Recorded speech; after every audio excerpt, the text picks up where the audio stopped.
I'm not orc shaming here by any means.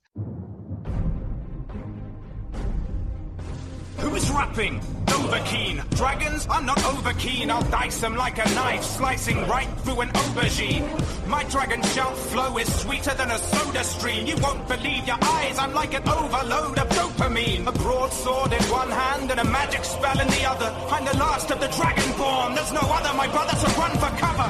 If you've got scales, then I'm on your tail, and I will not fail like a free-roaming sandbox game. I'm off the rails. I walk the trail through awful gales and storms of hail till all the nails are knocked into your coffin.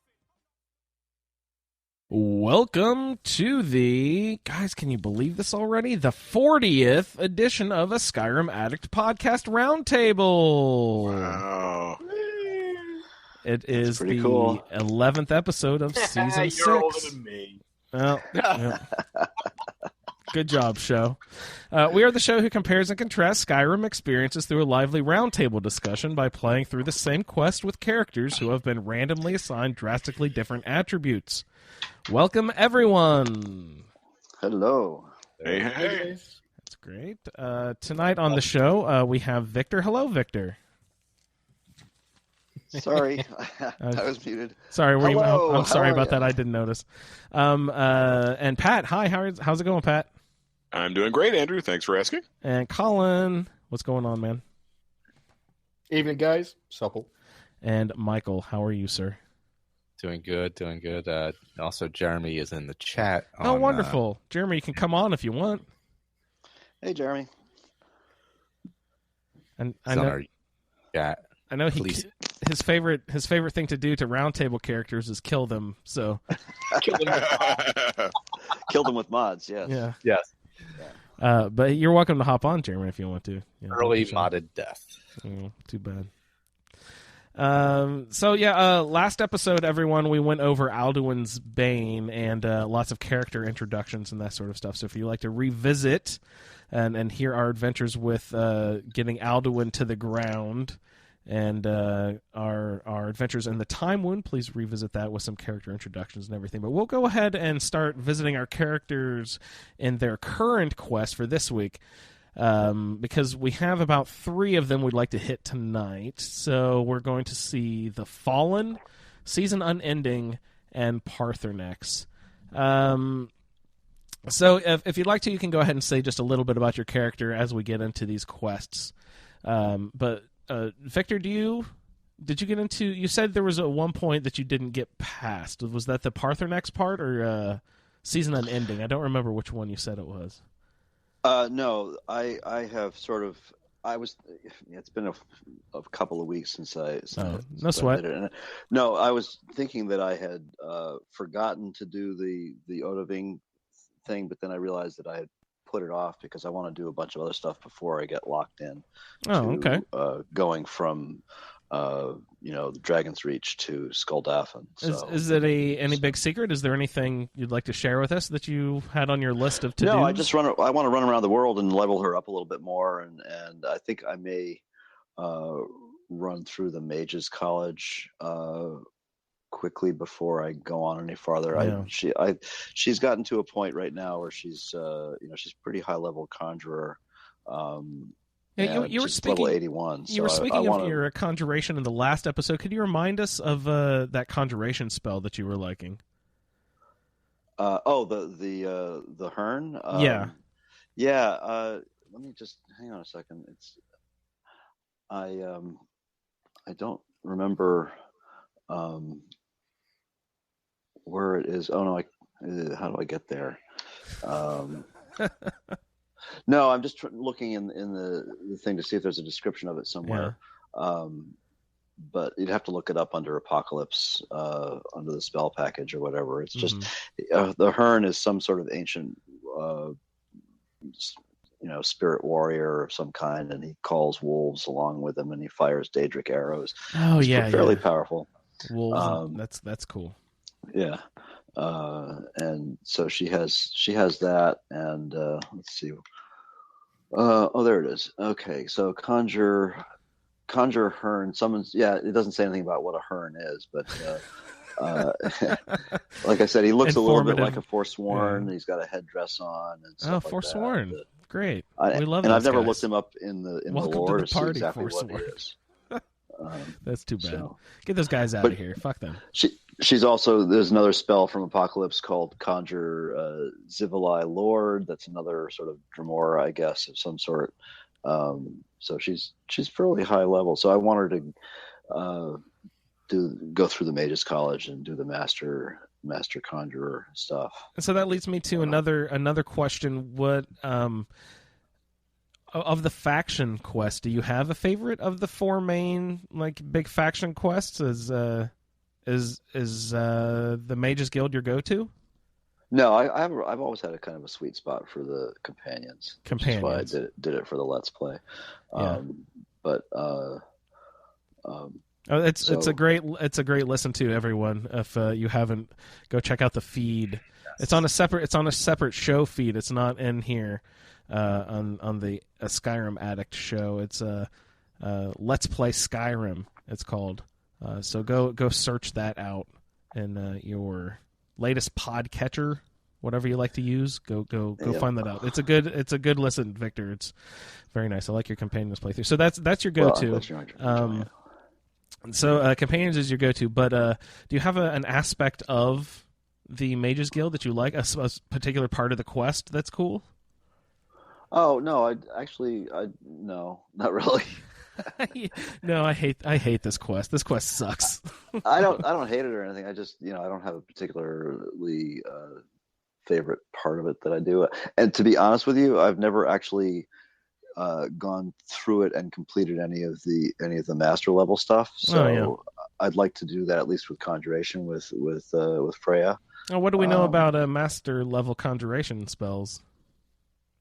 I don't know because I've never done it. But Colin can probably I was just about to. That was going to be my go-to too. A swing in the door the same direction as you.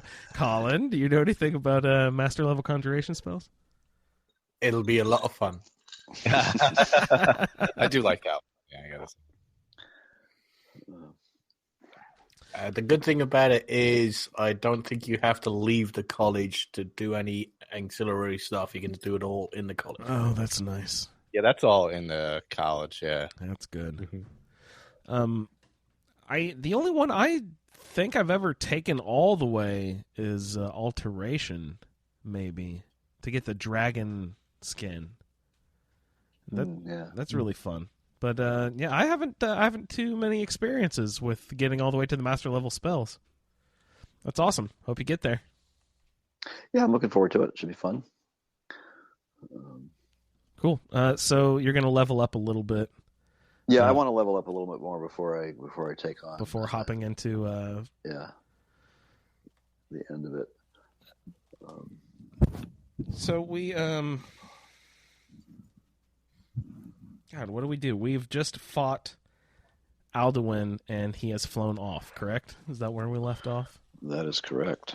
Okay. So we are we labeled these all like 14 A, B, and C. I'm not sure. Can you just do these quests in any particular order? Is that what that means? The Fallen, Season Unending, and Paarthurnax? Or do they lead into each other somehow? They all kind of lead into each other, right? Yeah, I'm not sure why they're not labeled as 14, 15, 16. That's weird. Well, because I think, at least in the case of Paarthurnax, you can leave that open-ended for a while. Yeah. It's a branch. And 14B won't happen, right, for some people, right, depending on what you've done with Civil War. Oh, yeah, because I didn't have to do that at all because I'd already finished the Civil War. Yeah, same here. Okay. Yeah. I haven't touched the Civil War at all yet, which led why to those are a little bit optional, of problems. Yeah, Okay. and 14C, if you you can ignore. I mean, if you don't care about interacting with the blades, can't you just ignore Paarthurnax the quest completely? Yep. Yeah. Pretty much. Yeah. Okay. So if you're not a blade, you don't have to do that. Season Unending, if you've completed the Civil War, you don't have to do that. So we will discuss those, but I guess we'll go ahead and get into the Fallen first. Does this happen immediately after Alduin flies off? You talk to Paarthurnax? Yep. Okay. So talk to Paarthurnax. Oh, actually, my notes said that you could talk to Paarthurnax, Arngir, or Esbern. So it lets you sort of determine your character, like if they're playing as a Blades sympathizer, or Greybeards, or Dragon, or anything. So, but what did you guys do, Michael? Did you immediately just turn to Paarthurnax and start chatting him up? Yes, we talked. Uh-oh. Actually, no, this isn't where I killed him. We talked. We did the whole spoilers conversation. Yeah. Then I went to. I think after that, I did go back to talk to the Blades for some reason, and that's when I went back and, if we want to get into that, the dirty deed, whatever you want to, whatever. Yeah, so basically, it doesn't flow as well as I would like. I'll be honest. All right, tell me about that. What? Tell us how it goes, and tell us how it should go. You know, when you battle Durnevere, because we talked about Durnevere last episode, you have that conversation with him afterwards. It all feels very mutual, and there's a lot of respect there.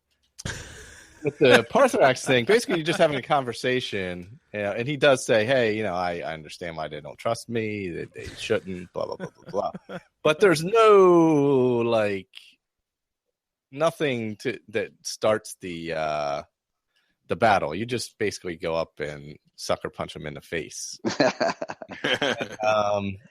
That seems wrong. What would you?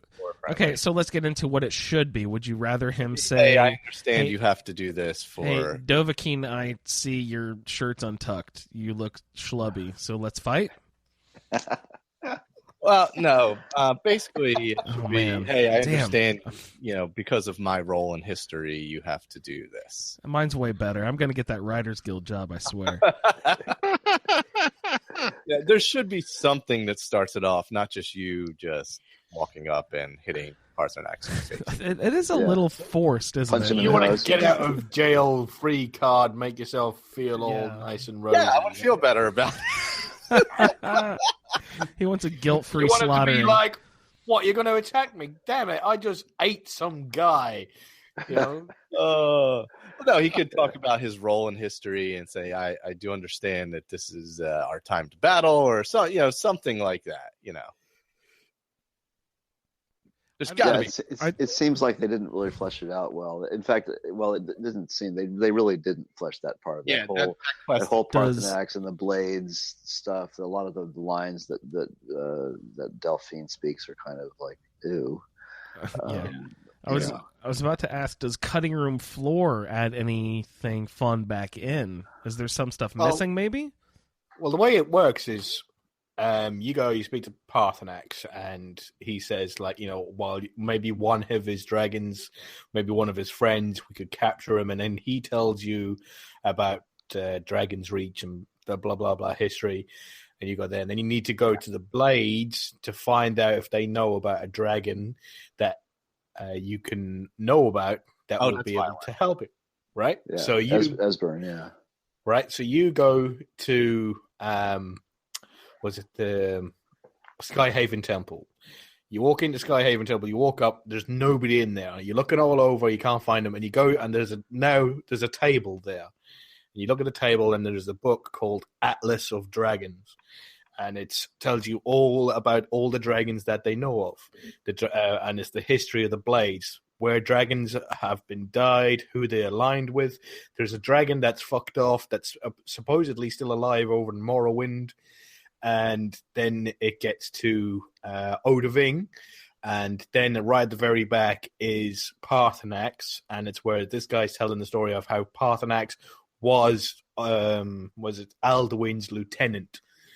He was basically his right-hand man, and he was the second one in charge, and blah, blah, blah, and that he now resides at the throat of the world behind the Greybeards and blah, blah, blah. So then you go outside, and it turns out, and then you speak, and that's where the Delphine and Esbern learned that Paarthurnax is still alive at the throat of the world. And that's where they tell you have to kill him because they read that book that tells them that he was the lieutenant of Alduin. Yeah, of course, that's the Blades version of the story, that book, right? It's not necessarily... Victor writes the history, yeah. Yeah, basically. So I was just about to ask Colin. You phrased that he hides. He lives up on atop High Hrothgar behind the Greybeards, and then you said blah blah blah. Is there any way you can flesh that out at all? What is the relationship between Paarthurnax and the Greybeards then, according to the Blades at least? Well, as they write it, that the Greybeards have been hiding Paarthurnax on the mountain for a specific purpose, for a specific benefit to the Greybeards. Yeah, so they can learn all about shouts. Okay. And because, Paarthurnax was asked by Kain, who is their god, to teach men the voice. So that's what he's been doing since he switched sides. He's been teaching the way of the voice to the Greybeards all this time. And that's what he does on the top of the mountain. But does he actually teach the way of the voice, or that's more Jürgen Windcaller's province, right? He's the one who came up with that, the peaceful way of the voice, rather than Paarthurnax, right? They do say that the leader of their order is Paarthurnax. Right. Oh, yeah. He's definitely the leader of the Greybeards. Yeah, and the Blades didn't know that he was a dragon. They thought he was just a man of some sort, right? Well, the Blades knew he was a dragon. Someone, I forget who it was. Someone was surprised he was a dragon. Maybe that was supposed to be me. You the player. You're supposed to be surprised. See, I played the damn game so much it's not a surprise anymore. Yeah. There you go. I wish he was wearing a fucking hood, though. Right? Wouldn't that be great if he was like wearing the robes of the Greybeards too, and he had some boots of muffle on or something? Yeah, Kermit. Yeah, except the hood would fit over one of his eyebrows or something. And that would be about it. No, yeah, that would look even better if it was a man-sized hood, just like on one of his horns or something. Oh, he has to keep brushing it out of the way, So, damn robes.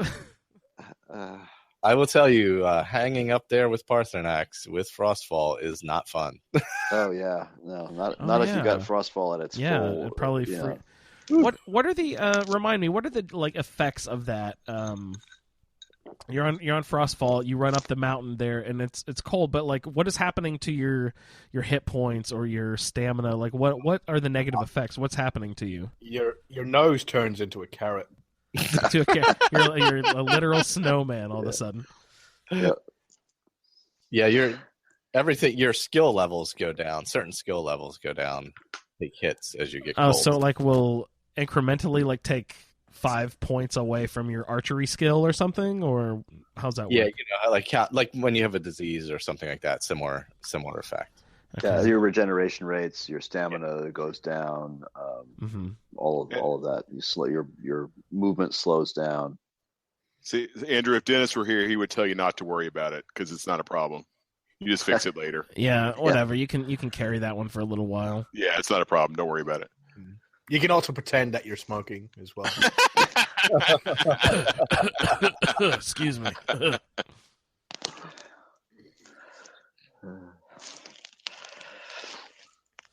Okay, so where were we on? Oh, I had another question here with while we were talking about lore and stuff. Paarthurnax switched teams. What was the huge event? What happened right there? Why did Paarthurnax switch sides? Why did he leave Alduin's? Why was he no longer bros? I think it was after he was sent forward, or he didn't know where he went. He started the meditation then, right? So no, he betrayed him before that. Oh, that's right. Yeah, he betrayed him prior to that, and then once he was gone, he started the meditation. Yeah, I don't think he actually says what caused him. There was no big event. He just one day decided that what I've been doing is really shitty, and I need to start becoming a better dragon person. I think that's possibly it. Man, I wish there was some big event, some meltdown or something, or a fight between two. Wouldn't that be fun? Like an Alduin and Paarthurnax, throwing, dishes across the room at each other, sort of fight. See, a cynic might say that Paarthurnax switched sides when he realized he was on the losing side when Alduin got banished. That's true. Only a cynic would say that. No, that is a good thought. I like that thought. Interesting. But since Alduin can't die, he's never actually on the losing side. Because he's immortal in That's our right. in our realm that we're living here in Skyrim in.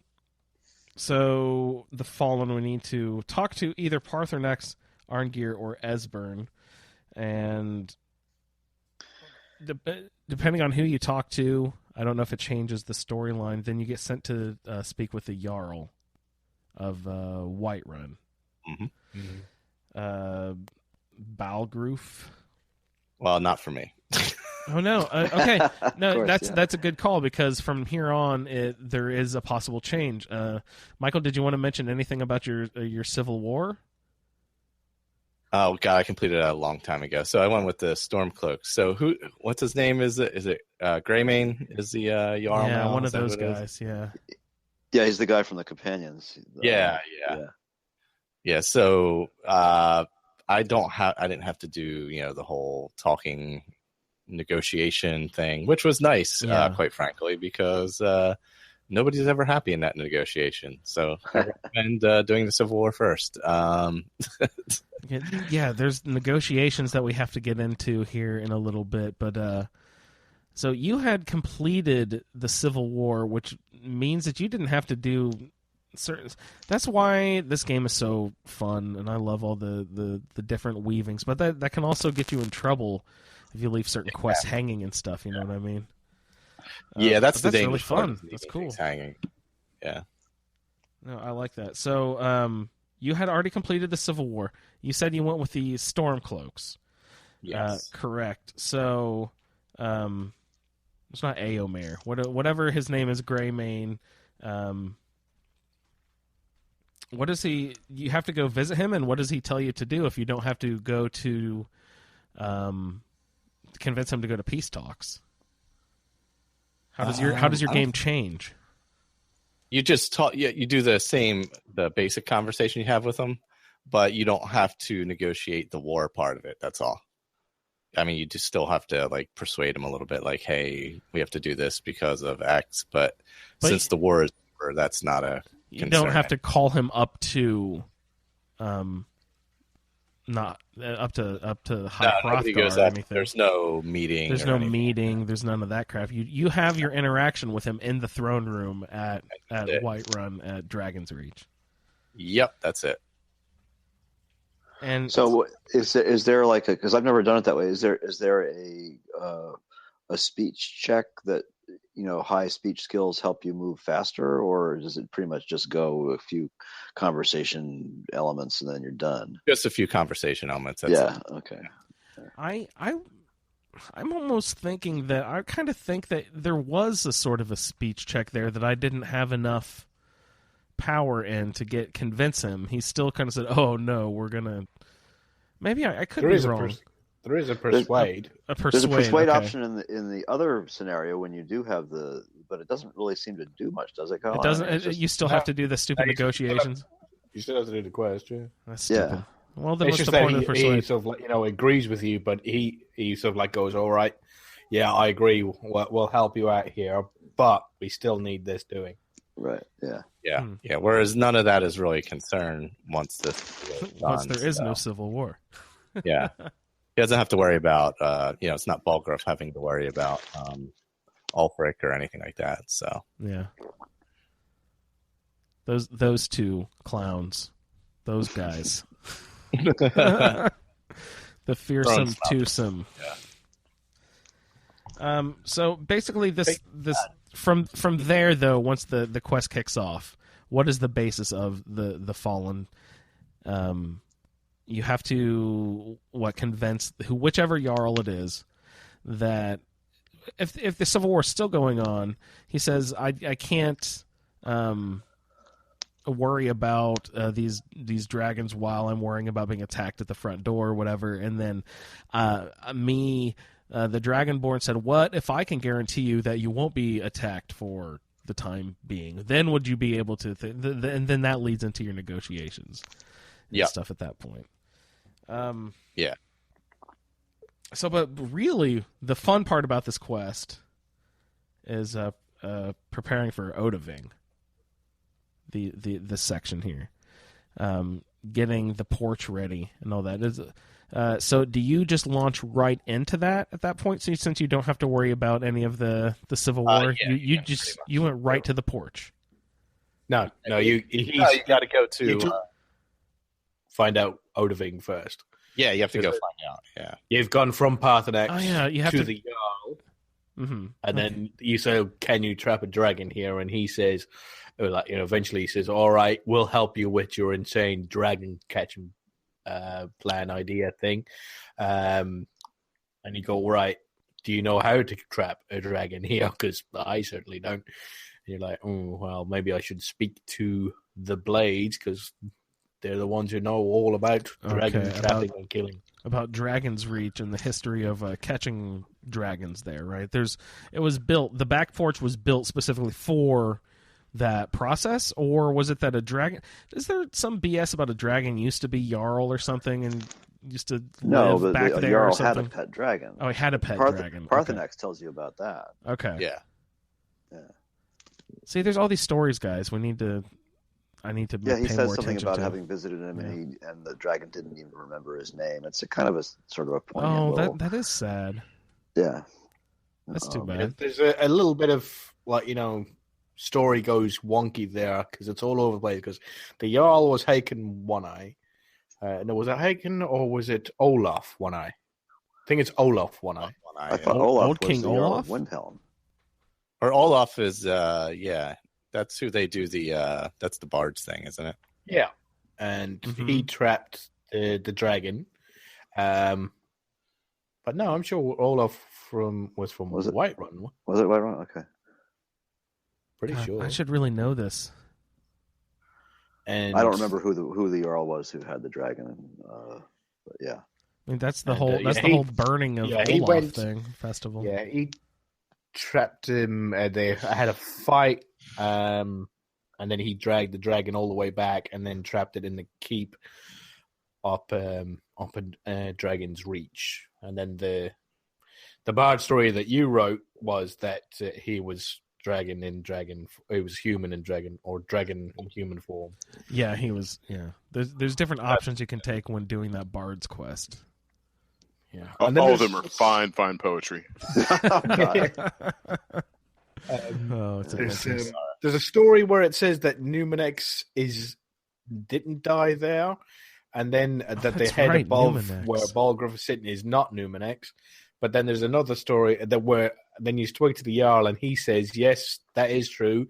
The head that is above me is Numenex. That's his head." Oh wow! But there's a conflicting story I read somewhere, and I can't remember where it is now, that Numenex didn't die there. This is why people come to our show. You cannot get this in-depth theorizing anywhere else, guys. This in-depth guesswork. Theorizing and assumptions. And no, that's awesome. So, where are we in the quest? We have to learn how to summon Odaving. Who knows how to do that? I assume the Blades. Well, this is what you learn from Dragon, right? Yeah, Call Dragon. Where do you learn Call Dragon? Let's learn that process. It's from Esbern, and he just tells you the word or words, and he says that if you realize that all dragons' names are words of power. Okay. Mm-hmm. What I don't understand is that him simply telling and you reading. Yeah, that doesn't jibe with the rest there.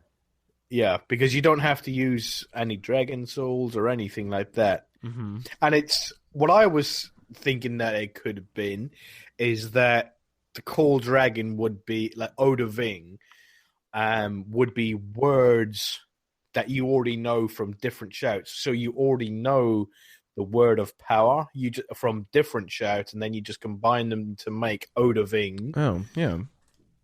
that would have made sense. But no, because I've got all Perfect. the other dragon shouts, and I don't have those words. Because his one is something about snow. It's Snow Hunter Wing. Snow Hunter Wing. Yeah, but you don't need to absorb a soul to learn Durnavir either, do you? He grants you that power. Yeah. He gives Well, because you have the dragon blood, I think it's pretty clear that you should be able to call another dragon by name, since you are kind of a dragon in human form, right? So that you don't really need to absorb a soul to learn that. Esbern doesn't have the same power as the Greybeards to just grant you words, though, right? Yeah. The understanding, yeah.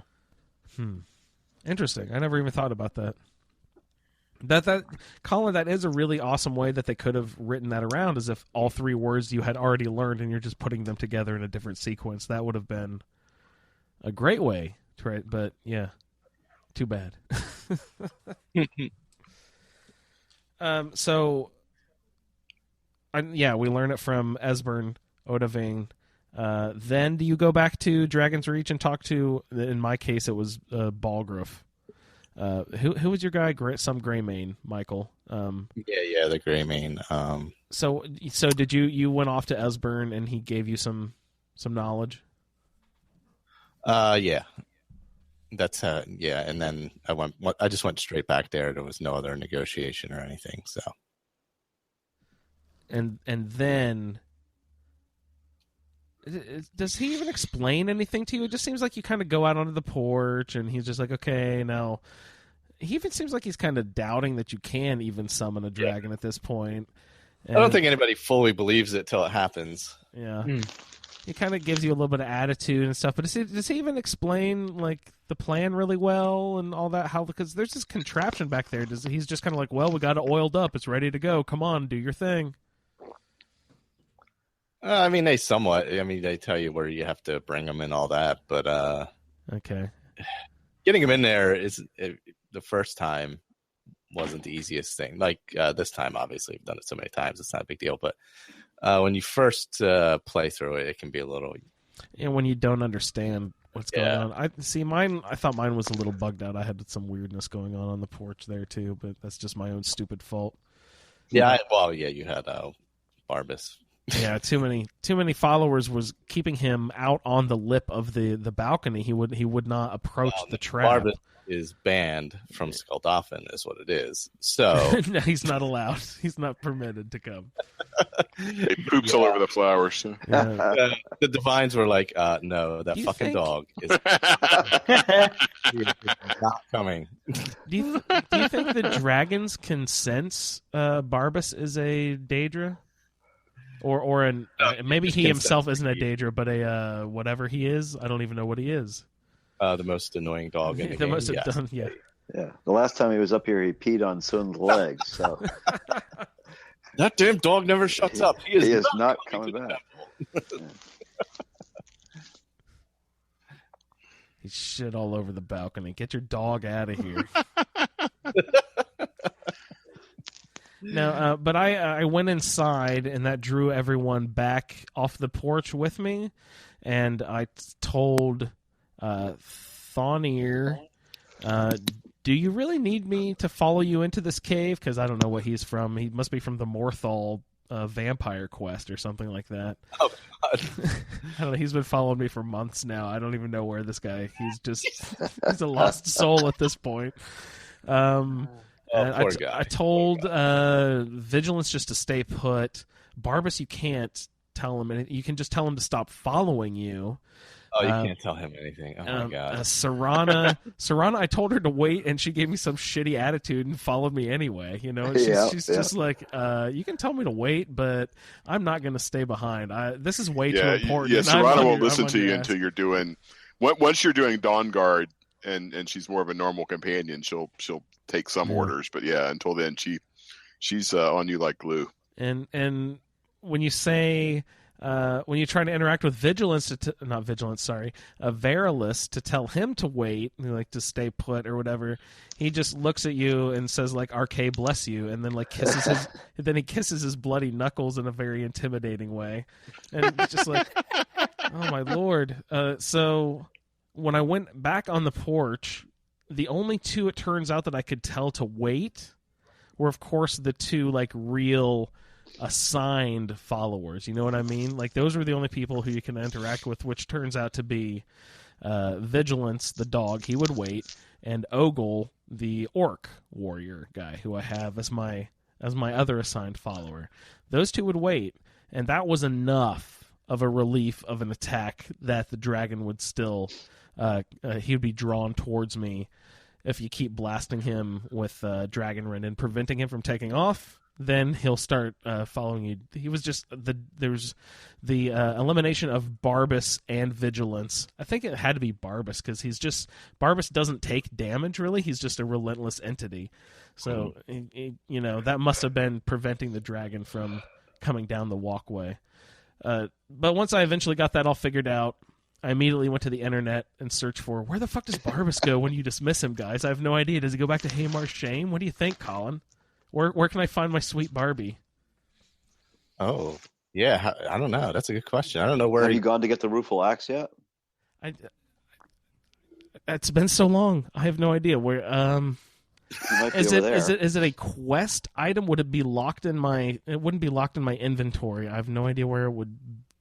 Yeah, it would be locked in. It would be locked in my inventory, so that means I haven't gotten it yet. So, so he's either at Haymar's Shame. He's back at Haymar's Shame then. Yeah, he's back at Haymar's Shame then. Or where else did you say?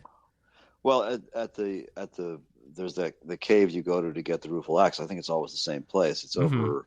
Oh, that's the most annoying place to get to on the fucking earth, isn't it? That weird bridge behind the mountains. Oh, jeez. Yeah, right above the vampire's castle there. It's so hard to get to. I don't know why. I think Sebastian Lort's leg. Yeah. That's great. To death. I'm gonna look at Haymar's Shame. I'm gonna go see if Barbas is wandering back towards that way. I tried to run out of town and follow down the road to see if I could find him. Just happened on his path where he was going, but I couldn't catch up with him. I didn't know where he was headed off to. But I'll check for Haymar's Shame. Coming up later, we have to track down a blade or something, and they were still just in path, and I tried to fast travel to the closest one. And you know how when someone's traveling someplace and you try to fast travel to them, that never works. They're always like half a map away by the time you get fast travel to that spot. You're just like, well, fuck fast traveling then. You just sprint and you get to that person faster anyway. So sorry, I hate to sidetrack in my but I get a little worked up if I don't have my Barbas with me, so I gotta go check Haymar's Shame, see if I can track him down. All right, where were we on the quest? You have to bring Odahviing to Dragon's Reach. Pat, did you have any adventures with Odahviing when you get him out to the porch? No, it was I kind of had to figure out I realized after one round, it's like, oh yeah, of course you got to drag him, you got to lure him into the body there where the yoke thing is. So. And I sort of briefly said, "Oh, I think that one guard dies. I don't think there's anything you can do about." Yeah, I realized that looked pretty scripted. Yeah. It's like you feel bad. It's like you owe that guard's family, a nice letter or something, 100 gold. Yeah. But it's actually pretty funny though. Like the first thing you do, he's already got a guard in his claw, and he just drops the guard. But I didn't have a whole heck of a lot of trouble with it once I realized, oh yeah, you got to lure him into the yoke thing, and man, my favorite bit was just Farengar kind of just wandering up there. It's like, oh, let me examine you, Yeah, you pointed that out. I need to pay more attention and see if he's got an oversized thermometer going on back there or something. Yeah, that's my vision. He's he's poking every orifice of Odahviing while he's got a captive dragon there. Is it trying to cut scales off or something? I think he does something very undignified. I forget exactly what it is. But what are you doing? Odahviing wants no part of it. Yeah, well, Odahviing is going to be back after he's dropped you off later. Yeah. bone to pick with that wizard. Yeah, he'll be back. So I actually did what Michael was talking about being dangerous. I kind of knew that. I mean, I didn't know that it was quite as immediate as it was, but I figure, okay, yeah, once you get an Oda Being, it's going to be a pretty straight line to the end of the quest, to the end of the main quest. So I actually left him in Dragon's Reach for. I mean, I don't know how long it was in game time, but it was a number of quests. I went off and did maybe companions. I did a couple things while he was still hanging out there, and I visited him a couple times just to make sure he hadn't like buggered off or anything. So. I guess I didn't think about it, but I probably was sort of playing with fire there by delaying that main quest line. But I didn't have any trouble with it. I've not known it to be a common bugged area, but it very well could be. I mean, I've left them there at previous times for long periods, but this was going to be exceptionally long. So I mean, it's no blood on the ice. I don't think. Oh God, that quest! Jeez, you can't even get through that thing. It's like. Yeah. So you didn't have much trouble. Were you sneaky archering? I assume, Pat. Something typical. Well, you don't want to kill him, right? You want to lure him in, right? I forget what I did. So I did. Shouted at him. He came in. Do you have any followers with you? Have you killed them all at this point? I don't remember if I was rocking any. I might have had. Argus or one of the Lydia clones with me, because that's kind of my. I either go solo or I have one of the Lydia clones or Argus like tricked out in ebony armor. And by Lydia clone, you mean a heavy armor, two-handed wearing? Well, there's like two or three different female characters that are like extremely similar to Lydia in appearance. They just got like different hair color. Okay. And they even got the same voice. Colin, does that make you jealous in any way? Do you have these ladies? There's only one Lydia. Do you have these other ladies, these imposters' names written on scrawled on a wall somewhere or something? Well, my favorite was my assigned character, which is Orc Lydia, but she fell to another dragon. Yeah. How dare you, sir? Hold your Borgok tongue. is totally Orc Lydia. Lydia. Like from behind, she's exactly Lydia. She's got the same curves and the same profile and the same armor and everything. Oh my gosh. Borgok is Orc Lydia. That's hilarious. Ain't nothing wrong with that. Yeah, that's right. Not that there's anything wrong with that. I'm not orc shaming here by any means. Orc Lydia, that's the best. That's hilarious. Poor Lydia. I like Lydia living at Lakeview Manor, so she is alive and well in my game this time. Oh, good. Who'd you say, Lydia? Yeah, she's living at Lakeview Manor. She's taking. That's great. Is she your steward, or did you get the other the one like the Alakir steward there? Oh no, I have her steward there. Yeah, Raya. Yeah, I like her. She's my steward. I got her. Yeah. My favorite Lydia thing was very early on in the game. Before I realized that I was just. This is the first time I ever was exposed to any game like this. I learning about resource management and learning skills and taking followers and training and that sort of stuff. It was before I really realized you're supposed to take Lydia out with you and stuff. So I just had her in a room, and I was always sort of kind of creeped out by her for some reason, because she would always be sleeping in that room in Breeze Home up off to the side, off the top of the stairs. So I just started, every time I found a skull out in the wild, I would pick up the skull, and I started a drawer of skulls by her bed. And she just had like hundreds of skulls in her drawer in her bed. She was just like creepy Lydia who sleeps in the bedroom with 1,000 skulls on her bed. That was always fun. But now I haven't taken her out in so long. It's been so long since I've taken Lydia out. I need to rekindle that romance, Colin.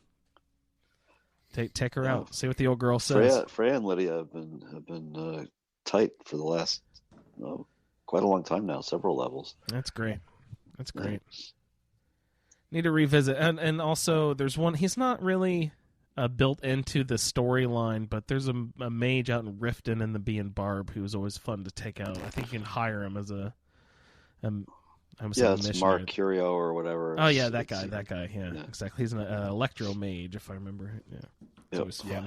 I'd recommend him highly. He has got one of the best.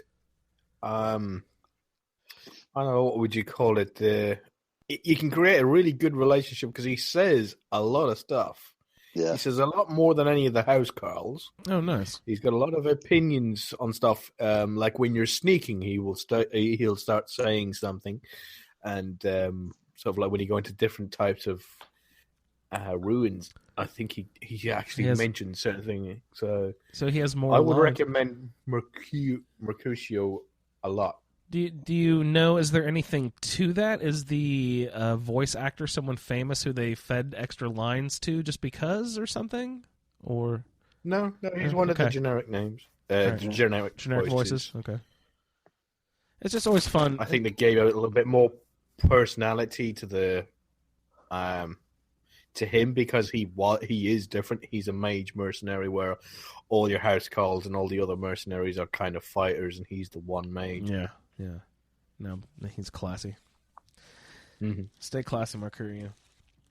So if Michael didn't have to do this, it seems like before you can convince, for me it was Balgrove to have set up this dragon trap. Victor, I'm sorry. Did we get to your dragon trapping? I didn't want to step on anyone's toes there. Before we go into my stupid negotiations I had to do. Did you have? No, I mean I went through the negotiations and I haven't. Okay, so yeah, let's talk about the negotiations then. Yeah, that's a good point.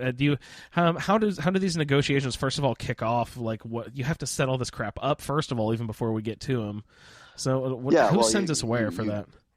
You go to Balgrove and he kind of hems and haws a bit, and you finally convince him by offering to broker a truce, and at which point you have to go to talk to Ulfric, and then you have to go to talk to Tullius and convince them to meet with. You also have to talk to Arngeir and convince the Greybeards to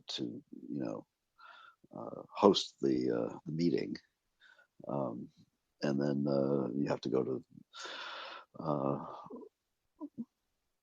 Ulfric and Tullius, and eventually you go back to High Hrothgar, and everybody arrives, including the delegations. I think Elisif is there with Tullius, and Galmar is there with Ulfric, and Elenwyn, the elf, is there, and of course the two blades. And Arngeir, and who else? Which elf did you mention? It's Elenwyn. She's the ambassador, right? Is it the high elf, the Thalmor? Yeah, the Thalmor. Thalmor representative. There's only one of them, right? Everyone else seems like they brought a buddy, right? Except for the Thalmor, unless you count the Jarl as buddies with the Thalmor. Who knows? Sorry, I interrupted. Go ahead. No, I'm trying to think of who all is there. I can't remember everybody, all the players that are. Yeah, is Balgrove there too? I believe he is. Yes, in my game he was definitely there. Yeah, so yeah, and I can't remember, somewhere along the line here. I was thinking about this morning. It just sort of triggered something, and I actually processed the line. I think it's Arngeir who says something about I don't know, I must have been thinking of Fallout at the time, but he says something about the Nords have a phrase for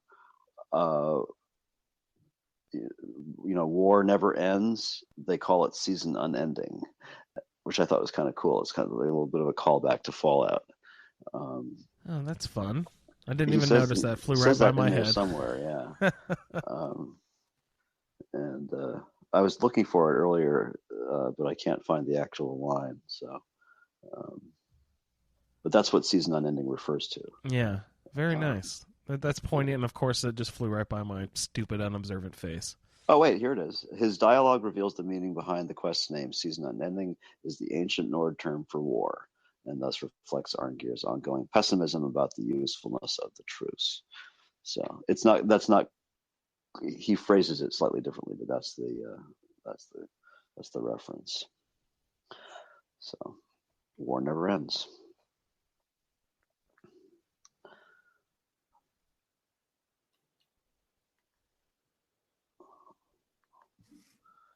So, Hmm. Okay. Did we lose? No, he just muted him. Yeah, he muted for a second. Oh, so, okay. so anyway, so you arrive at the place of the meeting, and I think Arngir kicks it off. He kicks up a fuss about his two uninvited guests. Right, and then Yeah, you have to yeah. decide whether Elwyn is going to stay or not, because I believe it's Ulfric objects strenuously to her You said there were two. presence there. Who was the other one, Colin, besides the Thalmor? The Blades. The Blades. That's who I was talking about. Both Delphine of and them. Thingy. Okay. Yeah, Arngir didn't want them there. Okay. He doesn't does he doesn't oppose the Thalmor representative though. No. Okay. Ulfric does that. Yeah, Arngir. And okay, I call me stupid, guys, if this is not the case. I think I just finally realized for the first time, and you can razz me about this in any way you want to. Is Ming the Merciless both Arngir and Esbern? I think I realized that for the first time as they were talking at each other in this scene. Is that true? You mean The Exorcist? The Exorcist, yes. Is the Exorcist? No, I don't think Arngir is. Arngir's not. I swear, I was like, oh god, he has that weird little lisp. It kind of sounds like him or whatever. That's Max von Sydow, though. I don't think he does Arngir. Oh, he doesn't do Arngir? Damn. I thought, just for a second there, I caught him. I thought it was Esbern doing a voice. Then I was like, wait, Esbern? What are you doing? Okay, my bad. Never mind. I don't think so. Our negotiations here. Who had to do the negotiations? I did. Victor did. Pat, did you have to go through that whole process? No, I finished Civil War, so I You was finished I was Civil all War? done with that shit. Colin, did you realize the horror that was before you and hurry to scamper and get the Civil War finished before having to sit through these maddening negotiations? Yeah, Gennari kicked their blue balls back Back home. where they belonged. Christopher Plummer is your opposite there to Max von Sydow. Okay. Right. I knew it was somebody well known. Yeah. Is and remind me, who is that? Because Sound of course Music, I'm not aware. Edelweiss. Yeah. Oh wait, let's not get flagged. He's been Nazis and stuff too, but yeah. Oh man, good old Nazis. Man, this is I feel like Hitler or the Nazis have been coming up on our shows too often, guys. We need to keep the haters out of the chat, I guess. Okay, so negotiations. Looks like it's just you and me then, Victor. What's been going on? There's all sorts of little pieces here that if you don't really pay attention, you don't really know, but there's pawns moving on the map, right? Yeah, it's pretty complex. I mean, it all ends up in the same place, really, but it's fairly complex. I mean, if you are either neutral or allied with the Imperials, it goes one way slightly, and if you are already allied with the Stormcloaks, it goes another way slightly. And it's all, I mean, the way it's described in like on UASP, for instance. It's either Markarth, you give Markarth away, or the Rift, or not, or depending on. And I think Dawnstar and Winterhold are also. I know Winterhold was in contention because when I offered that up. Well, it is for mine because I did offer up Winterhold and it was accepted. So he accepted it, but he's like scoffed, right? Didn't he say, well, I guess that's all we're going to have to do for now. I mean, he wasn't happy about it, right? And some of the limes are pretty much the same. I mean, no matter what you do, they're going to, call you, essentially imply that you're a traitor or whatever. Super biased. Yeah. But yeah, so you give up Markarth. Then you have to pay convince somebody to pay reparations, right? So for events at Markarth, or was this because I have a feeling there was like Karthwasten or something. Not Karthwasten. Massacre at Karthwasten. It was Karthwasten. Okay, and do you have that access to that off the top of your head? What happened at Karthwasten? I don't know. Maybe Colin knows. I've never looked that up because it's not really ever fleshed out. Supposedly there was a massacre there, but was that's in the Reach, right? So it might have been. Was it a massacre of Forsworn or well, I don't know. It's not even linked on USP. So Forsworn Stormcloak sympathizers. I don't know. It's just it's a massacre. That wouldn't happen. Read the Bear of Markarth. Yeah, but it's whatever it was. There was a massacre there. Sorry, that tickled me. That did.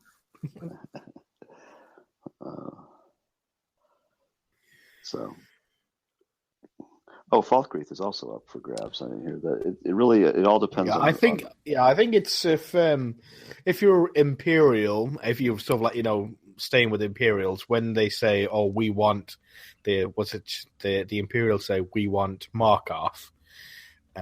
No, sorry, the Stormcloaks say they want Markarth. He wanted Riften, if I remember right, because it was well fortified. It was on the other side of the lake, which was a natural barrier, and it was a well fortified city. He made like several comments about why Riften was a beneficial city to hold military strategy wise. Yes, so yeah, the Stormcloaks want Markarth, and the Imperials want Riften. So if you're neutral, they have Markarth and they take Riften, and it's sort of like kind of a fair swap because they're two big cities. I think if you're more pro Stormcloak, you can give the Stormcloaks Markarth and only give the Imperials Winterhold. Yeah, and he's not happy about that. He's like, Winterhold is fucking half gone in the ocean, dude. Like. You're not giving us much. And then if you're pro Imperial, you can give the Imperials Riften, and you can give the Stormcloaks some other crap. Falkreath. There you go. And Falkreath again is viewed not as, of course, not as much of a power hold as like Markarth would have been. Yeah, but they can sort of like get right near there is the road that leads to one of the main Cyrodiil. So one of the main routes.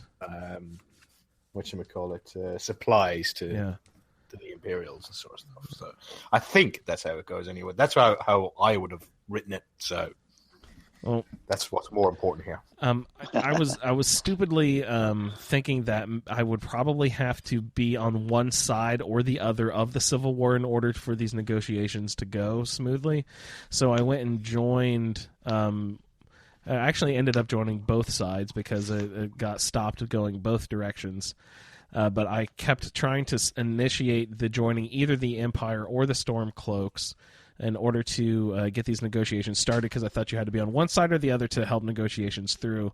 But it turns out I couldn't get anyone to come to the fucking table when I kept initiating things because like if I was trying to join the Stormcloaks, when I would go up to Ulfric, I would say, "Hey, buddy, isn't it time? Let's go sit down at the table." And he's like, "I don't have time for conversation with you. Doesn't Galmar have something for you to do?"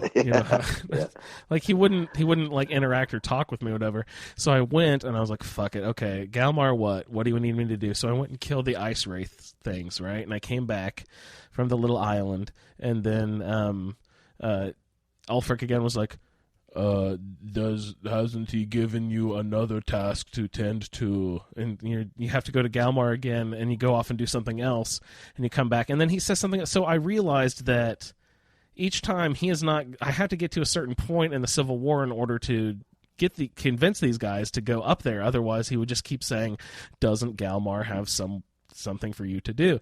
And that I got pissed off enough that I realized, let me revert back to the save before I initiated any allegiances to the Civil War, and then everything was fine. Everyone came to the table just fine. But I worked both sides, both Tullius and Ulfric. Both refused to come to the table unless I had done like specific things throughout the Civil War quest. So because you have to be declared or neutral. Yeah, so I decided that I was just going to be neutral, and I reverted back a couple saves, and then everyone came to the table, and it was better. But again, like before that, it was the fucking getting Odahviing to come all the way into the trap. No, it was getting first. No, it was getting all this. This was my first problem, and then it was the whole Odahviing, getting Odahviing into the trap. Like I had lots fucking trouble with Skyrim. Essie has been a pleasant blessing of a dream of the game so far, because I feel like a lot of the things have been ironed out. There's still like quirks and all that, of course, but I hadn't come into trouble of quest breaking yet, which, knock on wood, I hopefully won't get into too much more. But granted, they were both of my own doing, and they were both easily fixed, but I hadn't run into like quest stopping portions, you know what I mean, where two data things are clashing with each other, you know what I mean. So that was kind of annoying, but I got everything fixed out, and now we're up at the negotiating table. Let's see, what I do. I eventually, because I just thought it was funny how up Tullius's ass I was getting, so I just kept handing everything to the Stormcloaks, and he gets more agitated each interaction that you do. Like, you give him a thing, and he's like, well, the first time he's like, well, that doesn't seem very fair, and then the next time you do it to him, he's like, okay, now this is obviously slanted in one direction, and the third time he's like, okay, now that's just blatantly on your one side, then you are blatantly a Stormcloak here. Come on now, that's not acceptable anyway. He like is realizing he's getting angrier and angrier as the negotiations are going. They're like, yeah, okay, this guy is obviously not in a neutral field. He's obviously a Stormcloak. So I just kept going on that side because I thought it was funny, even though I was actually assigned the Imperials. I don't know why. I just thought it's fun to get under Tullius's skin. He's a Cylon, so it's okay. Yeah. Pat's gonna spoiler alert, but that's his voice is somewhere else. He's Doc Mitchell in Ball, New Vegas. Yeah, I know he's Doc Mitchell, but he was. Where else did I hear him recently? That doesn't matter. Whatever. Michael Hogan, isn't it? Yeah, that's Hogan, right. Yeah, he's a known Canadian. Known. Oh yeah, you can hear the Canadian for sure. Yeah, absolutely. Okay, great. Where are we in the negotiations? I think we kind of explained both sides. Yeah, pretty much. It's complicated. Oh, it's all based on some scoring system that. So. Did you allow the Thalmor to stick around? I didn't even consider which side I was on. I immediately cast the Thalmor out of the negotiating room. They have absolutely I usually do. Here. This time I kept her. Okay, I've never kept her. What does that change anything? Not really. No. I mean, yes, but say a couple comments, a couple of sly subtle. comments. I mean, good Lord, you'd have to like play through it 16 times in a row to get all the branches and get it all memorized. I just don't have time to. I'm sure someone's sit done down and think about it that hard. Yeah. It all ends up in the same place. Yeah. So who do you ended up siding with eventually? Or were you totally fair? Were you totally fair, right down the middle? Were you? Yeah, I'm still neutral. I haven't joined a side of in the Civil War. So, even though Freya hasn't got much use for the Imperials, but she has that's personal reasons. It's not political. I believe I gave them Mark Karth. I was definitely one-sided, just because it was funny. Is that it? Do we need to get anything else on those negotiations? Sorry, were you about to say something, Colin? Yeah, I was going to say, if you watch Gopher's playthrough of it, he talks this long about it in his playthrough while he's in the middle of the quest. So long that it ended the speech the person who was looking at him, and he was like held in a speech of where he's asked to make a decision. He talked to it about it so long to himself that the speech option disappeared, and then he completely voided the quest. He had to reload from a previous save. Just sat there and discussed how, all the intricacies of it with himself for so long. Yeah.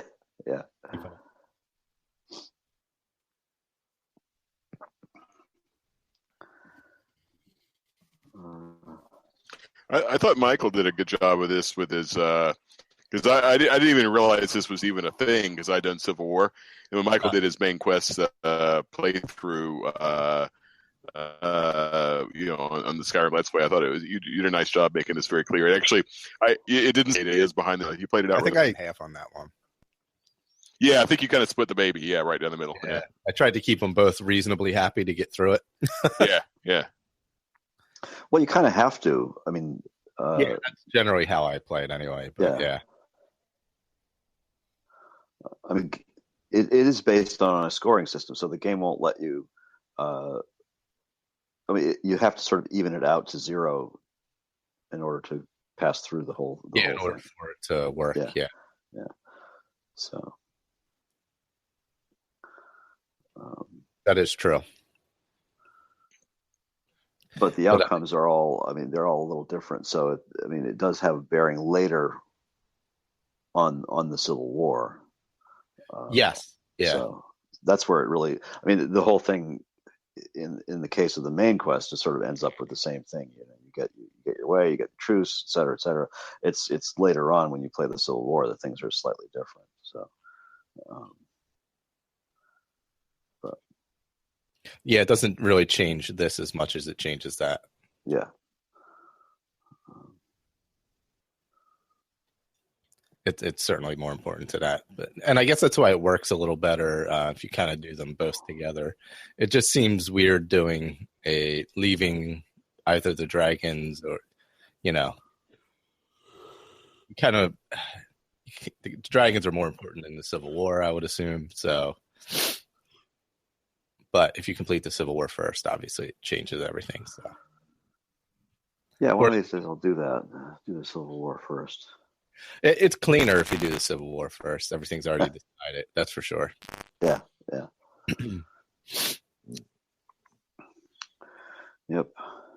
I think this is probably one of the first times where I've actually finished the Civil War first, because Civil War is not one of the ones I usually go to get done. Really, I don't really complete that a whole lot, honestly.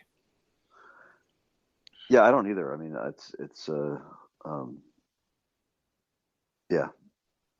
it's not. I've done it for the Roundtable a couple times, or once. I mean, but we did it for that. But yeah, otherwise, I don't. It's not something it's not like a go-to in the game for me. The Civil War quest line. Yeah, just because it's a lot of running back and forth, I guess. Yeah. I always heard that there was a lot more planned with the Civil War, a lot more questing and scripting and stuff built in, that they just couldn't cram everything in that they wanted to in the long run. I don't know about couldn't. I think they left a lot chose of it not out to for all kinds of reasons. A lot of them are blamed on consoles, I'm afraid. Victor, don't put it on me. I didn't do it. No, it's not that. It's just that the game was kind of optimized for consoles in a lot of ways. So, and we appreciate that. We like playing these awesome games. You Master Race can't have everything. I read something that was taken out is that the Mephala quest that was supposed to end one of the ways with the 3 children killing Bargraf. Oh God! His 3 kids are get taken control of by Mephala, and they kill him, and then his brother takes over as Jarl. Wow! The guy with the bad accent. Because there's a I am a weapon unsheathed me. That would have been a good dark story for sure. Yeah, that is actually. Well, the Civil War overhaul mod purports to bring some of that content, not the Mephala thing though. Some of the content back, and there it's clear in both the lore and also in the sort of delving deep into the game code that yes, there was more to it than ended up in the final game. I don't know if cutting room floor might add stuff back to or not. But I don't. Yeah, the cutting room floor doesn't add a whole lot to the Civil War because because of the way it has its little fingers into just about everything. It's really complex. Yeah, it was supposed to be so ultra over dynamic. I mean, it's still pretty dynamic, but like it just didn't. It was took too much to do what they wanted to do originally, or something. I don't know. I don't know, but the quest itself is is run here, kill them, integrated run here, kill there. into just about every aspect of the game. So it's difficult to change it. So don't start it, people, right? Or finish it immediately. One of the two. I don't know. Do what you want. You let it hang. Do you let the Civil War hang throughout a playthrough? Do you take your sweet time with the Civil War, Michael? You usually don't do it, do you? Yeah, usually don't do it. Yeah, you don't have to complete a playthrough. There's no. That's not true, Pat. You have to do the Civil War every time. I've done the Civil War. I did the Civil War, but it does a lot of stupid stuff. Like, go do it again. It messes up. Like, it has all these random consequences. Like, it can screw up your Thieves Guild Radiant quest because one of the places you have to go in Whiterun is blocked off if you do the Civil. It's just stupid shit like that is annoying. Yeah, that is true. So even Bethesda didn't quite get it right. Surprise, surprise, right? Shockingly, yeah.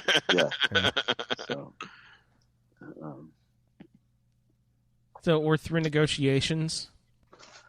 Yeah, and we're right back to Odahviing. And so that would loop us back into something we've already discussed, was trapping Odahviing. Except that if you do the negotiations, you don't have to go back to the Blades and read the book because Esbern just tells you right there and then.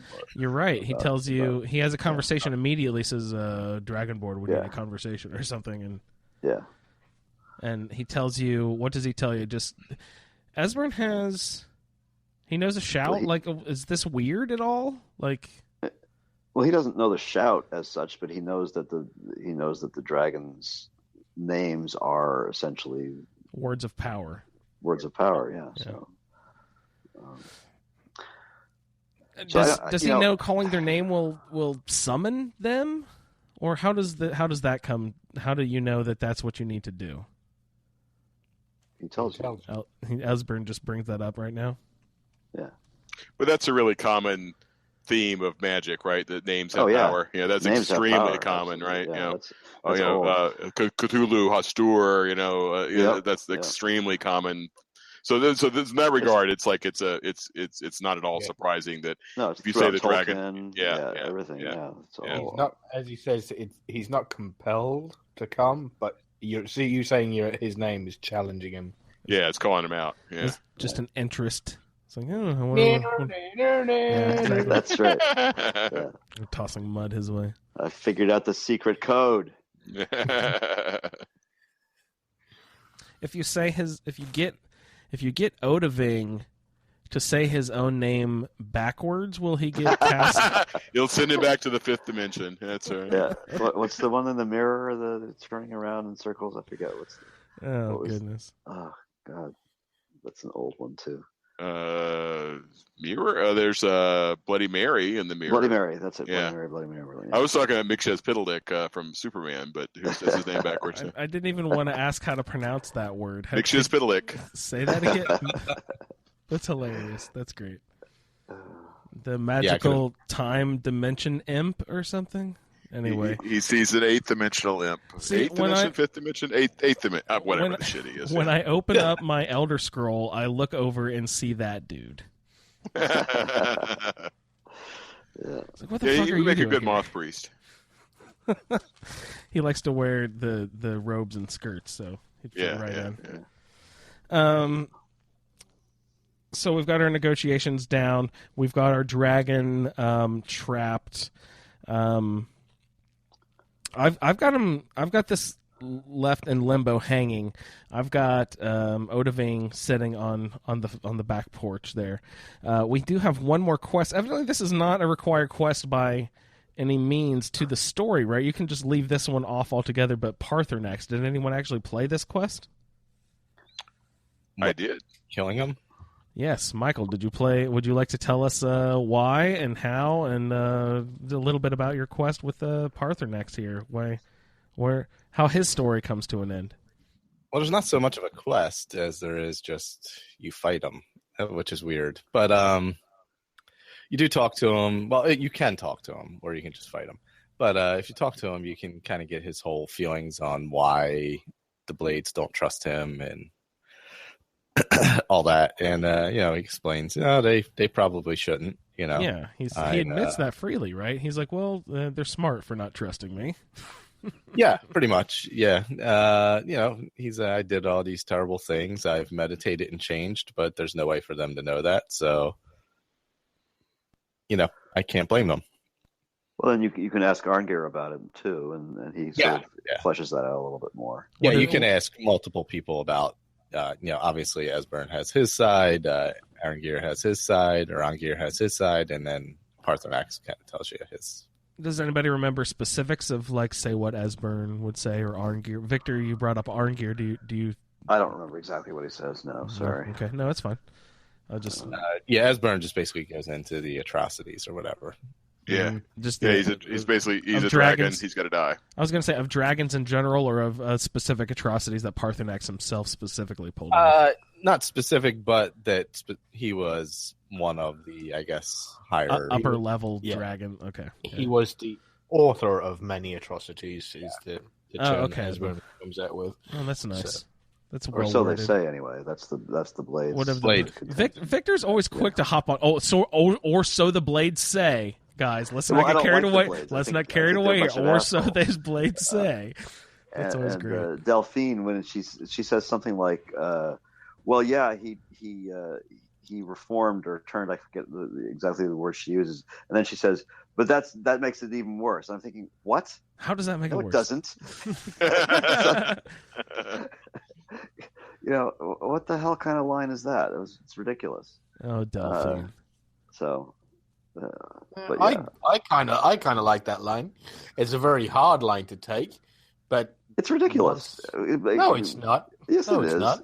No, it isn't. Discuss. Somebody who betrays their family like that. You saying he's reformed, but what he actually did was betray his own kind, making him a complete traitor to his own people. I'm not sure it's ever distinctly drawn that he's a traitor. I mean, well, yeah, he betrayed his brother. He changed. He turned. He didn't necessarily betray. I don't think. Yeah, because he taught his brother's mortal enemies all their power. He's the well, they're not brothers. All right, that's the first thing. I mean, Alduin is. I'm not even sure. I mean, Alduin takes the form of a dragon, but Alduin really isn't a dragon. Right? Well, he's a dragon. Yeah, no, I think he's more complex than that. But anyway, he's the flesh of Akatosh. Yeah, no, they were tight. They were the close. He was his lieutenant, basically his right hand man, and he taught his mortal enemy their most powerful tool, their most powerful weapon, the shouts. And then he joined them and then used them to bring Alduin's reign down. Yeah. So, yes, he betrayed his own kind. I don't see how anybody could argue saying that somebody who's a complete traitor to their own kind can be trusted. So I think it's a perfectly legitimate line that her saying that him betraying and sort of going against is just what makes him worse is perfectly legitimate. I don't think it's a ridiculous line that doesn't belong in the game. I think it's perfectly legitimate. Yeah. I'll have to disagree, but whatever.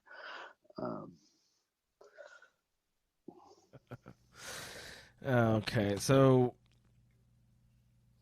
let's get on with the dirty deed. Michael, what's going on with why are you killing Paarthurnax? Because I think I only did it once, and I wanted to relive that horrible feeling of doing it. So.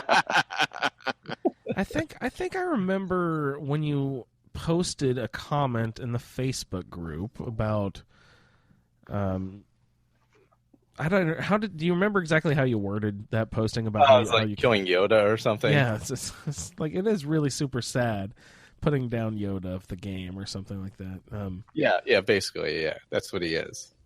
I will say I prefer Durnavir to Paarthurnax. In what way? Because of the way the battle. Just, I think he's more. I don't know. I like his story a little better, maybe, but I appreciate Paarthurnax because of the journey he went through. Mm-hmm. But Yeah, so it is. That's part of why it's tough So ending him. So that earned him the other end of your sword. Yeah. Unfortunately, it did. Is Paarthurnax particularly strong in any way?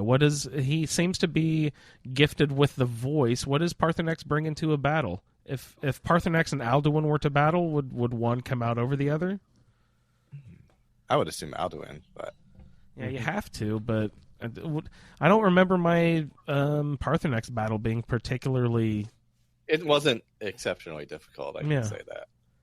Yeah, it was really easy. You know, I'm not sure. I mean, I'm only playing an adept, so I'm not playing on that hard a level. But I don't know that he even got a blow in. I was already tooled up. I had gone in with resist fire, resist frost potions, and everything else, and I just launched in with the double Daedric daggers, and he was dead before I knew it. I don't remember him getting a hit in. He was not particularly aggressive. Did you just say daggers? Yeah, double Daedric daggers. Yeah. And are you sneaking up from behind with a No, I just sneak walked booster? up to his face and started slashing him. Oh, nice. I've never been one of those dagger wielding characters, except for when trying double to Daedric sneak. daggers I mean, if they're sneaky, so much the better because it's times 30. But it really doesn't matter. Double Daedric daggers, I got the double enchantments on both of them. So it's pretty nasty. It'd be great if you could take the Mehrunes razor effect off of that and put it onto other things. You can't smith that up as high as a Daedric weapon, right? That Mehrunes razor. What is Mehrunes? I don't have. I've never gotten that one. Is that the one with the chance to It's a kill? Daedric weapon. Yeah, It is the Daedric weapon. it is Daedric. You Yeah. can- It's the Mythic Dawn quest. Okay. What's I know how you get it, but what's the effect of it? What effect does it have? You got Is a it a 1% chance small of chance? instantly killing a target. Yeah, small okay. small chance of instant death of Yeah. any Yeah, enemy.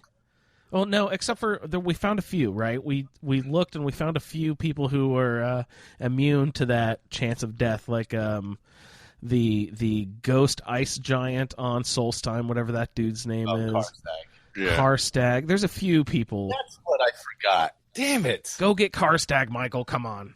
No, I wanted to try and use Karstag Oh, summon for him. Alduin, and I Yeah. forgot. Can you summon Oh, him no. off of Solstheim? God, now I got to go back. I've never gotten the Karstag summoning to work. I've got him and I've got the power. I can never get him to show up. You have to be outside. Yeah. No, do you have to? Does he work on Solstheim only, or does he Is work it on Skyrim as well? mainland or island time? Oh, he may only work on Solstheim. May only work on Solstheim, so maybe I won't go Yeah. back. Yeah, because I have tried him a couple times on Skyrim and he's not worked. He works on Skyrim. He works. Yes, okay. He All right, I does. just need to try again. Oh. Yeah. But Interesting. yeah, I've got the Daedric Dag. I've got. Make sure I've your face is pointed at the floor because it's a summon. It's the same. Oh, with- maybe that could be it. Yeah. because it's the same with it's not a Dernavir. shout, If you're not yeah. shouting at the floor, if you're shouting. At Okay, the that's sky, a good tip. I'll have to check that. Yeah. Interesting. Yeah, because Dernavir, you have that. That's Yeah. Good call. But the Daedric daggers with I think I've got chaos and flames on one, and ice and soul trap on the other, and they're pretty nasty. Chaos is fun. I like that Yeah, chaos. I love the chaos enchantment. It's a lot of fun. Yeah. Yeah. I like a paralyzed to team up with chaos is always fun to do too, Yeah. and stuff like that. Yeah, that's good. Man, Pat, you still haven't done the Ebony Warrior, you said, right? Yeah, well, Is that- actually, it's funny. As we were recording the last show, I was wandering around just the big cities trying to, and I'm in Windhelm, and he is there now. So I have my game paused. Nice. And I'm going to come back to the Ebony Warrior after, or maybe tomorrow after we finish one or the other. So I now have him in my sights. Will you do me a Nice. favor? I'm sorry. Will you do me a favor, Pat? What's that? Will you go on to the twitch.tv/ASA podcasting and stream your Ebony Warrior fight for me? Oh, that'd be fun. I can stream it on my personal because it's on Xbone. Awesome. Do it. I'll put it on my personal channel. Yeah. And can you figure out how to upload it to our YouTube? I or will whatever, I will make an effort to do that. Awesome. That thing. sounds. Everybody, I know that'll be way sooner than you'll actually hear this episode probably, but look for that on YouTube. That'll be awesome. No, I'm excited to see that. I the one time I fought the Ebony Warrior, twice. No, it could only have been once. The one time I fought the Ebony Warrior, because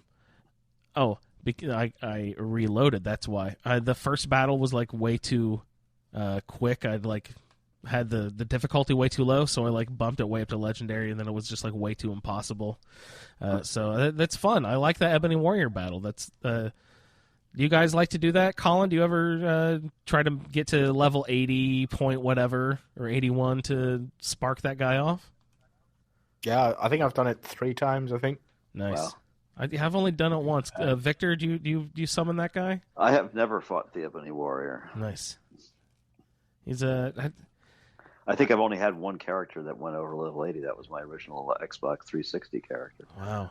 Oh, a little tip for Pat: don't aim at his head. Don't aim at his head. Okay, all right. Not in the face. Oh, not in the face. Yeah, I think so. Yeah. I think I know what Colin's talking about. No, but Ebony Warrior. That'll be fun. Look for that on YouTube, everyone. Pat's going to battle the Ebony Warrior. So where are we with Paarthurnax? Michael, you said the battle wasn't... He's not actually all that tough of a foe there at the end? No. You were hoping for something more epic with Paarthurnax, but it just... I would hope that... I would hope that Paarthurnax would go through like a whole dictionary of dragon terms as shouting at you. You know what I mean? Like if he's so good at that sort of thing. You would think, but no. No, he's a follower of the way of the voice, so he's peaceful. So he's been peaceful for so long. That's right. Yeah. Even though he's an evil traitor, of course. What does Kine think of Paarthurnax? I don't know. What does Kine think of Paarthurnax? Yeah, I was just thinking, what would Paarthurnax, would a Kine be pleased if I killed? Would I get that? I was just thinking of that little notification I get up in the top left-hand corner, Victor. I'm just thinking, would Kine be pleased if I killed Paarthurnax? Does he count for hunting? Probably not. Yeah, no. Yeah, so I don't know. I also went up and killed Paarthurnax just because I wanted to report back. Most of my followers did most of the work again. I'm good at that sort of thing. Colin, do you kill Paarthurnax? No, never. Oh no, I have, but you haven't. Fucking Gennaria. Gennaria Arc. Clecia did not kill Paarthurnax because she is a soldier, and a soldier only kills threats. Okay. So, and he's not a threat; he's a resource. He's a very dangerous resource. So there's no need to kill him. She disagrees with Delphine on that point. He's dangerous, yes, and she's got to keep an eye on him, but she doesn't feel the need to kill them at all. Okay. So. Good. Good call. Pat, you said you double Daedric daggered him right in the back. Right in the face. I think literally he didn't fight back at all. Oh, wow. You slashed him 8 times and he was done. Yeah, basically, yeah. Michael, did you say how you're... what sort of double daggers. Not double daggers. Double dragon scale swords. Ooh, that's fun. What do you like to put on the... those are fun to double wield those. What do you have like a chaos / combination you like? Yeah, I have the chaos, a fire. What is it? I have a chaos on one, fire soul trap with it. Nice. And then chaos and fire on the other, I think. Oh, double chaos on each. That's good. Yeah, because I have chaos on each one. And ooh, that's dangerous. I like a fire soul trap on. Oh no, you know what I have on one? I have the one where you take stamina. Drain something. Drain stamina. That's it. Yeah, drain vitality or whatever it's called. Yeah. At what point will I start finding dragon weapons, and around? Does that happen at all, or do you have to make those? Sometimes you find them, right? I think I've found battle axes and stuff before when you get higher levels. Okay. Dragon bone. Yeah. Yeah. I don't know if I ever. I don't know. I still mostly find Daedric and Ebony. I was gonna say, do you have to make all that stuff? No, you can find them. I found some dragons in armor the other week, and they just haven't started spawning yet. When you go to the Soul Cairn, high level, and you kill the not the ideal masters, the keepers. Oh yeah. They all have they have dragonbone weapons. They have a dragonbone warhammer, a bow, and an axe. Yeah, that's where I've found it. You're right. So at any level, or depending on your own level? Depending on your level, Yeah. they'll still wield the weapon, but you can't loot it. Once you get high enough level, then you can loot it.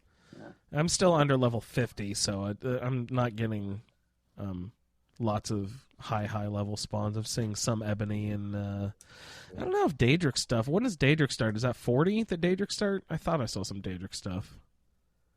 I don't even remember when that stuff starts. 46. There's a lot of stuff that starts at 46. 46. Okay, maybe I'm not. I don't know if that's Daedric or not, but you see, I see. Well, I see a lot more ebony than Daedric still, but I still see some Daedric.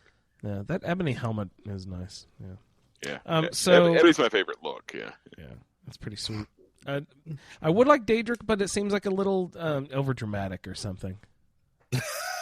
Yeah, it's very kind of hot topic, you know. Yeah, it's like a musical theater design. Like make something evil musical theater fashion design techie. Design something evil, and then you get like a Batman with goat horns type look. You know what I mean? I have Talvis and Daedric. He's running around. My mage follower is running around in Daedric armor. It's still pretty sweet, regardless of what I say. I still like the vampire gloves with their metal-tipped fingers. I'm like, oh, that looks so metal. You just like shred some metal guitar with your metal-tipped fingers, and you could play those arpeggios like crazy. So, Michael, do you have any show network business news? Anything we need to mention before we head in for the close this evening? We'll probably be doing the feedback show next week when this comes out. Not next week, but not next week for us, but next week for the listener. Not next week for YouTube, next week for podcast. Yeah. So get your feedback in. Oh, yeah. That's probably the 18th, right? 2 weeks? 2 or 3. Sometimes we like to space one in. Who knows? Yeah. It can't be the 25th because we're doing the last roundtable 25th. Yes. And it won't be the 26th because I'm running a marathon. So. All right. Sounds good. Victor and Colin, gentlemen, always a pleasure to speak. Do you have any business you'd like to talk about before we sign off for the evening? Any last Paarthurnax stories, adventures you guys are getting into besides our side quest or anything that you wanted to mention? Not at the moment. No, I just this time I only done my 3 assigned quests, and then I've paused the game just as she's standing there looking at Odiving. Odiving and I used the word yoke, and I heard Pat say it too. Is that the right term for that sort of piece of wood that goes across the neck of an yoke? Yoke. Y-O-K-E. Not yoke. Like not an egg, yoke. Y-O-K-E. Yoke. Okay, my bad. I knew it was something like that, like an oxen yoke. I think I remember you can break a yoke in like Oregon Trail, maybe? I don't remember something like that. So gosh, I guess I should look up our next session, everyone. The last session, actually, for this season of the special edition of Skyrim will be on Saturday, March 25th, 5 p.m. U.S. Eastern Time for all you people across the pond or wherever in the world you like to watch us from. We will go over the last 3 quests of Skyrim, which will be World Eater's Eyrie, then also Sovngarde, and Dragon Slayer. As we slay the dragons, that will be the end of this season of the Skyrim Roundtable. So we would like everyone, if you've slid off of the wagon a little bit with your feedback, we encourage you to come back into the fold as the season comes to a close. Go ahead and power through your character. Send us in what's been going on.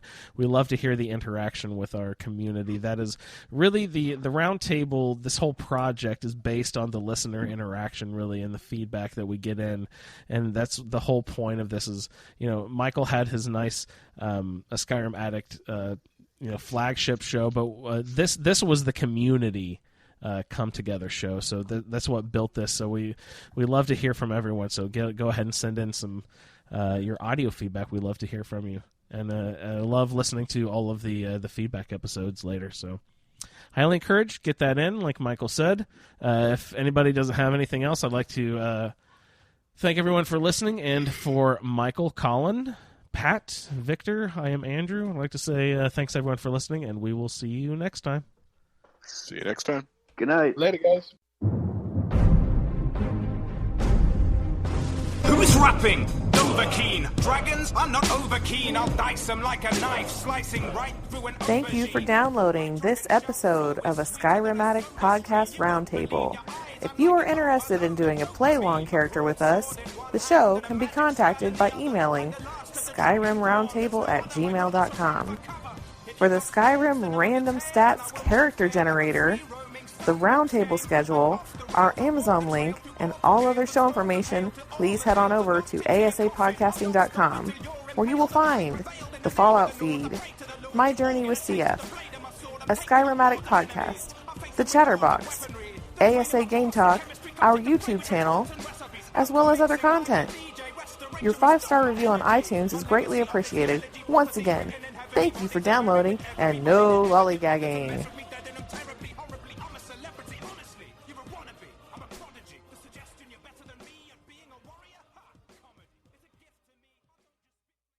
Atlas of Dragons, and it tells you all about all the dragons that they know of. There's a dragon that's fucked off that's supposedly still alive over in Morrowind. I think it's perfectly legitimate.